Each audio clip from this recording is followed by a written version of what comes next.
వారికి టోకెన్స్ ఇచ్చి ఓట్లు వేయించారు కాబట్టి అవి పెరుగుతాయి. కాబట్టి ఆ తర్వాత అదే రోజు 11:45 సుమారుగా ఆ ప్రాంతంలో మరొక అనౌన్స్మెంట్ చేశారు.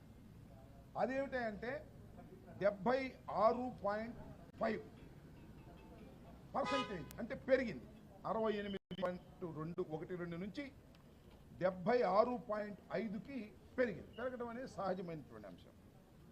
ఆ తర్వాత ఫైనల్ ఫిగర్స్ ప్రకటించినప్పుడు 80.66 ప్రకటించారు. అంటే ఫస్ట్ ప్రకటించినప్పుడు 68.12, రెండవసారి ప్రకటించినప్పుడు అదే రోజున 76.5%, మళ్ళీ ఫైనల్ ఫిగర్స్ ప్రకటించిన తర్వాత 80.66 ప్రకటించారు. చాలా డిఫరెంట్గా ఉన్నాయి. ఆ తర్వాత 13వ తారీఖున అయిపోయిన తర్వాత 4వ తారీఖున పోలింగ్ జరిగింది, కౌంటింగ్ జరిగింది. ఆ కౌంటింగ్ ఫిగర్స్ చూస్తే ఎంత ఉన్నాయంటే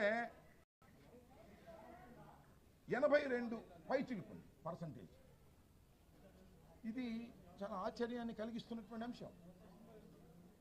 ఒకదానికి పొంతం లేనటువంటి అంశంగా అనిపిస్తూ ఉంది. వాళ్ళు ఇచ్చిన ఫిగర్సే. దీన్ని క్లియర్ చేయాల్సిన అవసరం ఉంది. డేట్ ఎలక్షన్ కమిషన్ ఈ అనుమానాలను క్లియర్ చేయాలి. ఫైనల్ ఫిగర్స్కి కౌంటింగ్కి మధ్య ఎందుకు తేడా వచ్చింది?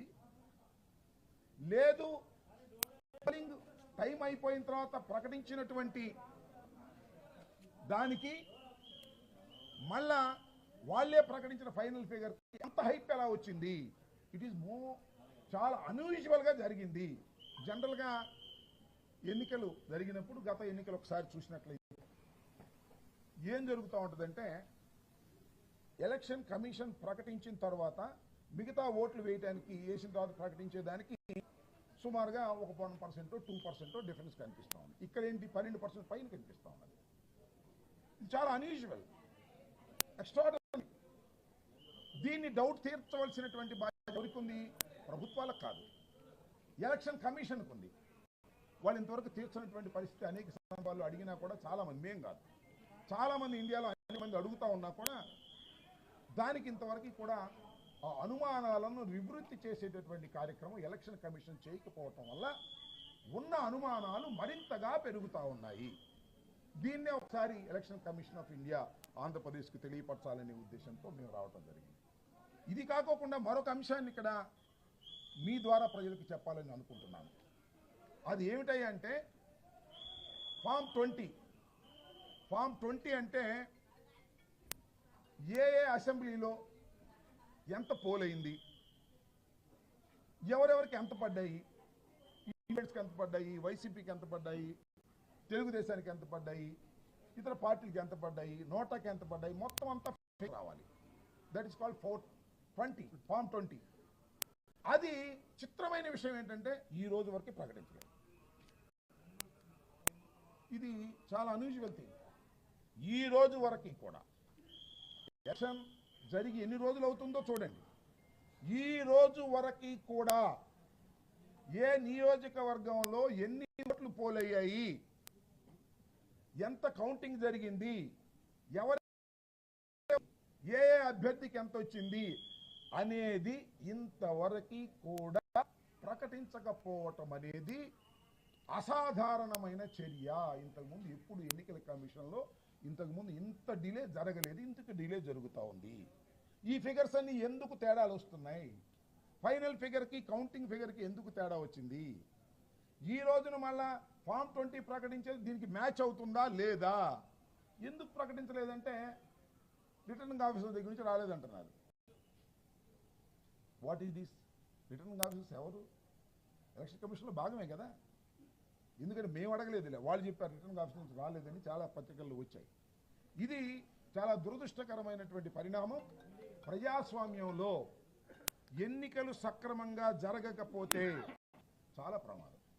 ఎన్నికలు సక్రమంగా జరగలేదని నేను అనడంలా, చాలా అనుమానాలు ఉన్నాయి. ఆ అనుమానాలను నివృత్తి చేయకపోవటం వలన రోజు రోజుకి అనుమానాలు పెరుగుతూ ఉన్నాయి.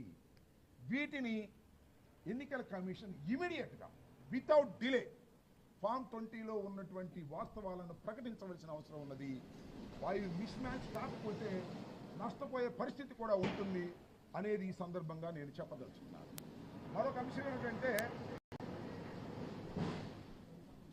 అంశం ఏమిటంటే మీరు చూశారు, నిన్న విజయనగరం జిల్లాకు సంబంధించి, విజయనగరం పార్లమెంటరీ కాన్స్టిట్యున్సీకి సంబంధించి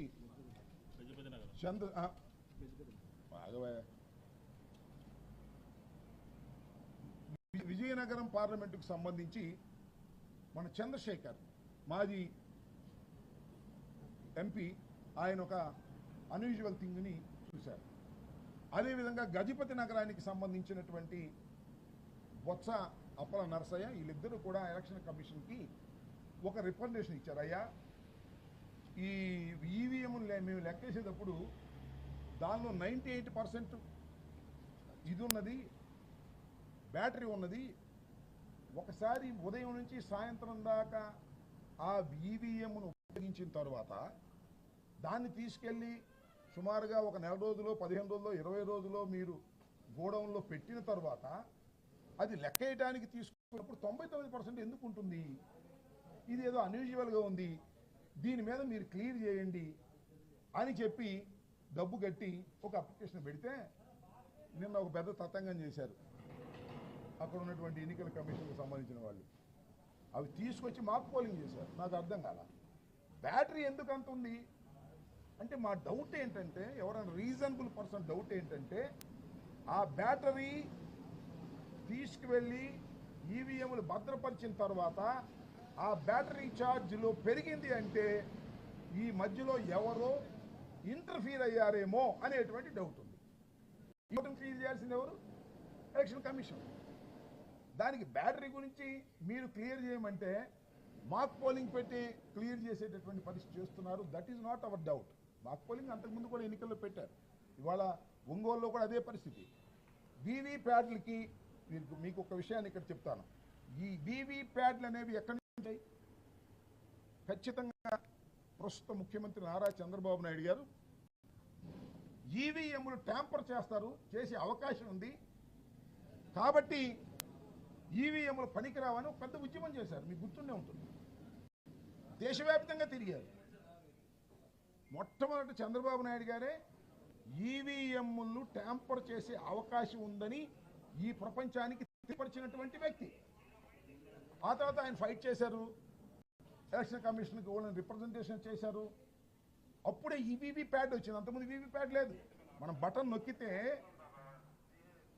మనం ఏ గుర్తుకైతే వేశామో ఆ గుర్తు అలా డిస్ప్లే అవుతుంది. నేను ఫ్యాన్ గుర్తు వేసాను అనుకోండి, ఒక కాగితం అట్ట వస్తుంది, ఫ్యాన్ కనపడింది. మీరు కూడా చూసింటారు రోడ్డు మీద. తర్వాత కట్ అయిపోతుంది. ఈవీ ప్యాడ్లన్నీ ఆ బాక్స్లో పడతాయి.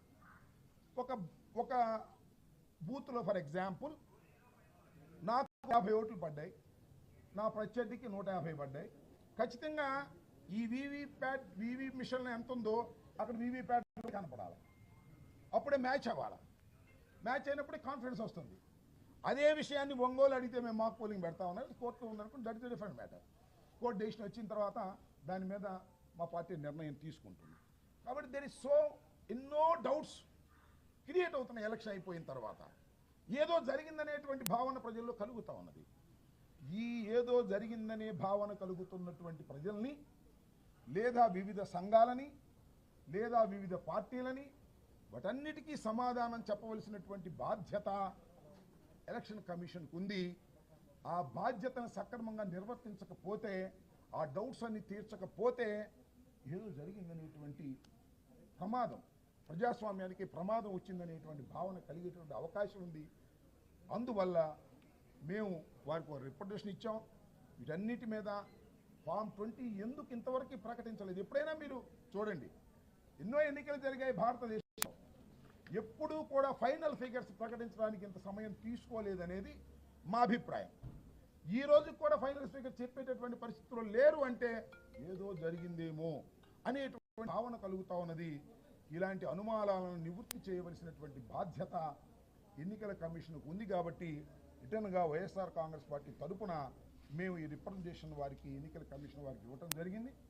త్వరలోనే వీటన్నిటినీ కూడా నివృత్తి చేస్తారనేటువంటి భావన మాకున్నదని మేము అనుకుంటున్నాం. వారు చేయకపోతే ప్రజాస్వామ్యం ప్రమాదంలో పడిందనేటువంటి భావన దేశవ్యాప్తంగా వచ్చేటటువంటి అవకాశం ఉన్నది. దాన్ని నివృత్తి చేయవలసిందిగా వారిని కోరటం జరిగింది. అదే విషయాలని మీకు కూడా, మీ ద్వారా ప్రజలకు కూడా చెప్పేటటువంటి ప్రయత్నం చేస్తున్నాం. ఇంకొక విషయాన్ని కూడా చెప్పాలి. విజయనగరం జిల్లా ఏ కాన్స్టిట్యున్సీ? గజపతి